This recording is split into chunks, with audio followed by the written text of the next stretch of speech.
Gaur egungo jendartean komunikabideek duten garrantzia ez du inork zalantzan jartzen.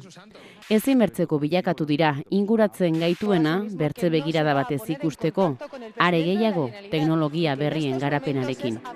Ahotsa behar dugu leloa hartuta, Nafarroan herri komunikabide berri bat sortzeko prozesua jarri da martxan.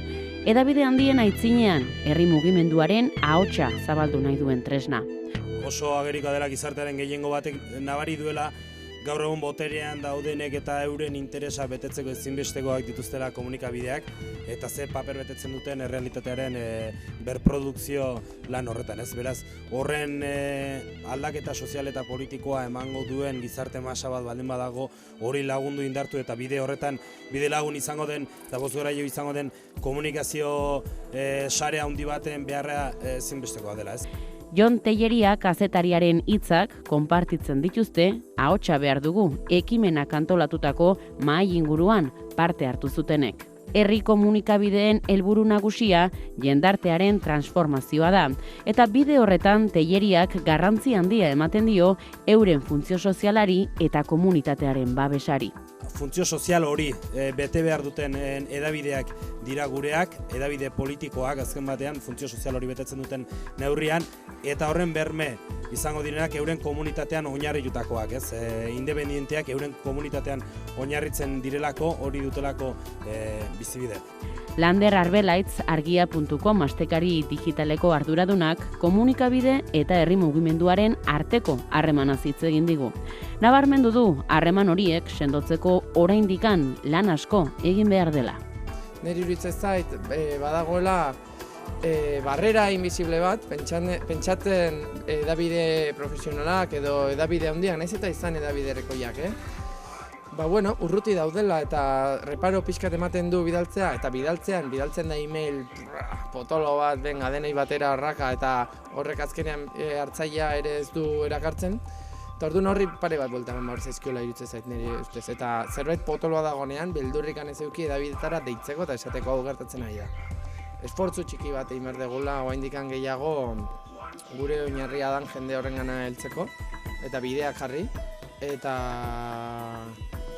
iruditzen zait hortarako harreman personalak oso garrantzitsua direla kazetariaren aldetik, jetxi beraino eta zurekin hitz egin nahi dut, esplikatzeko zer den argia eta zuk egiten dezuna interesatzen zait, beraz bidali dazu. Eta bidaltzen badiazu, gauza potoloak bateako ditut, ez? Horrek gauzak aldatuko lituzke. Bestalde, mugimendu sozialek komunikazioari eman beharreko garrantzia handiagoa izan beharko lukela pentsatzen du Arbelaitzek. Ekintza bat egitea, pentsatzea eta egitea ondo eta oso ondo dagoen bezala, klabea da ekintza hori ondo esplikatzea. Eta hortarako zuk mugimenduaren barrutik eman behar diozu garrantzia komunikazioari. Mezuaren zabalpena handitzeko herri komunikabideek duten bertze tresna batetaz ere mintzo da Jon Telleria. Naiz.infoko kazetariak elkarlana goraipatu du hedabideen artean, eragina ahalik eta handiena izan dadin.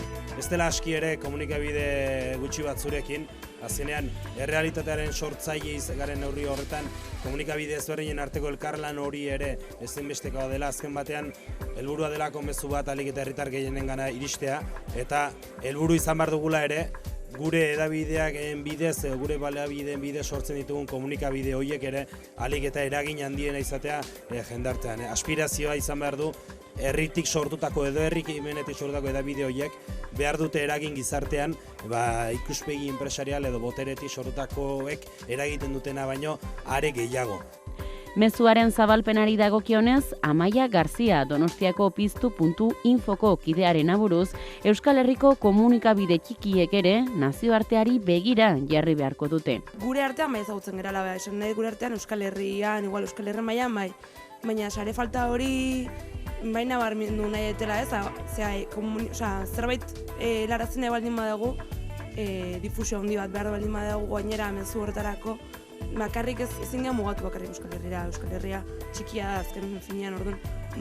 Bide hori edo sare hori handitzen baldin badago, igual mezua potenteagoa ezin daiteke. Hildo horretan, proposamen zehatz bat jarri du mahai gainean Lander Arbelaitzek. Iruditzen zait nahiko estrategikoan egitea mundu osoan zehar egon litezken jende aktivista edo medio adiskide edo interesgarrien zerrenda, zeozer, eta gaina zerrenda hori publiko egin eta nunbait jarri, eta zerbait potoloa gertatzen denean, kontaktatu, bidali, eta gero baita ere jende horri, beraiek zerbait dakanean erantzun. Eta guk ere bai, beren gauzak atera eta azken finean zubiak eraiki. Animoa ahotsa behar dugu, hori agerikoa da, denok behar dugula ahotsa, eta ahots hori sortzeko alik eta ahots gehien elkarrekin bidea egiteko beharra daukagulako gure baliabideekin.